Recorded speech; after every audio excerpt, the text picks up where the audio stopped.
ایک بال گرتا ہے تو پوری دنیا کی طاقت مل کر وہ بال واپس نہیں لا سکتے. تو اس کو ہم گندی سے گندی چیزیں کھلاتے ہیں، کچوریاں کھا رہے ہوتے ہیں، وہ قتلمے کھا رہے ہوتے ہیں کہ افطاری ہو رہی.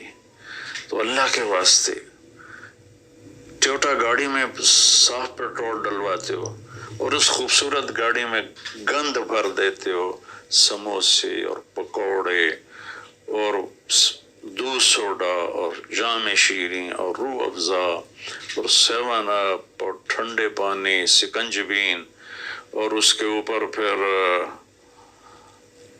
مرغے کے پیس اور چانپوں کے پیس، اور ابھی کھانا بعد میں کھانا ہوتا ہے. تو مہربانی کریں اپنے جسم کی صفائی کریں، اعتدال سے کھائیں. افطاری بھی اتنی کھائیں کہ آپ کی بھوک باقی ہو. تو آپ آرام سے تراویحاں پڑھ لیں گے. تو تراویح پڑھیں، پھر اس کے بعد آپ آرام کریں، جلدی سے سو جائیں. اور بعض نوجوان ساری رات جاگتے ہیں، ٹھیک ہے کوئی بات نہیں، جاگیں، کوئی نفل بھی پڑھ لیا کریں، کچھ اپنی گپ شپ بھی کر لیا کریں. اور پھر سحری ایسی کھائیں کہ اب اس میں پراٹھے پک رہے ہوتے ہیں اور ہر گھر سے پراٹھوں کی خوشبو آ رہی ہوتی ہے. تو پھر پراٹھوں کا بوجھ اپنے اوپر نہ ڈالیں، سادہ روٹی کھا لیں، سادہ سالن کھا لیں.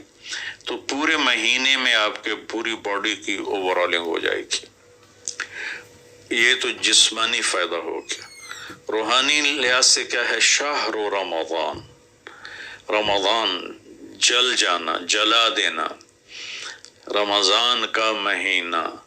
اس لیے اللہ کے نبی نے کہا، یہ کہا کرو ماہ رمضان آیا اور ماہ رمضان گیا، کیونکہ اللہ آنے جانے سے پاک ہے. تو اللہ کا نام رمضان ہے. یہ امام راضی کی روایت ہے.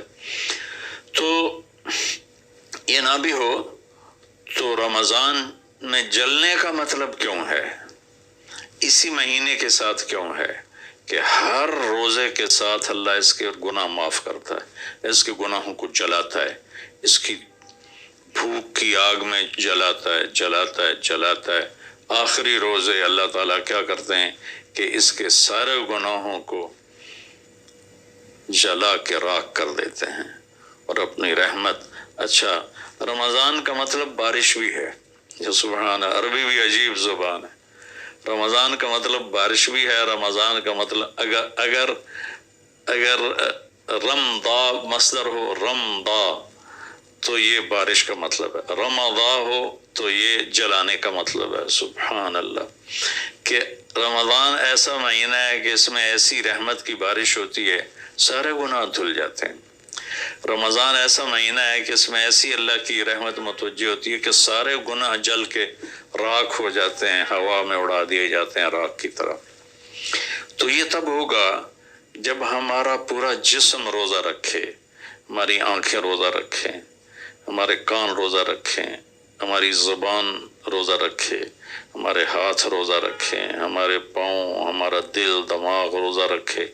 تو پھر یہ روزہ، یہ رمضان بنے گا اور ہمارے گناہوں کو جلا دے گا یا دھو دے گا.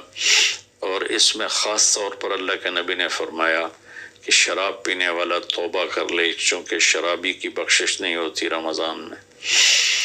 ایک ہوتا ہے دلیر ہو کے پینا، کوئی نہیں، کچھ نہیں ہوتا، اللہ بڑا غفور و رحیم ہے، یہ تو سارے پکڑے جائیں گے. ایک آدمی میرے پاس آیا، وہ کہنے لگا جی مجھے شراب کی عادت ہے، چھٹتی نہیں، کئی دفعہ چھوڑی ہے، پھر نہیں چھوٹتی. اور پھر جو وہ دھاڑیں مار کے رویا، اتنا رویا کہ میں بھی غمگین ہو گیا اس کے رونے کو دیکھ کر. اس کا معاملہ اور ہے. تو اس پر اللہ کی رحمت نازل ہو جائے گی، چونکہ جو توبہ کرتا رہتا ہے پھر اس سے ٹوٹ جاتی ہے. وہ دن میں 70 دفعہ بھی توڑے گا اور توبہ کرے گا تو اللہ کے ساتھ دوستی باقی رہے گی. تو ایک شرابی ہے تو اللہ کے واسطے چھوڑ دے. ماں باپ کو دکھ، عق الوالدین، ماں باپ کی نافرمانی نہیں فرمایا، ماں باپ کو پرزے کر دینا. نافرمانی تھوڑی بہت ہر بچے سے ہو جاتی ہے، لیکن ایسی نافرمانی کہ ماں باپ کا دل ٹکڑے ٹکڑے ہو جائے، اس کو کہتے ہیں عقوق الوالدین. عاق لوالدیہ، جو ماں باپ کے دل کو ٹکڑے ٹکڑے کر دے اس کی بھی بخشش نہیں ہوتی۔ تو مشاحن جو دل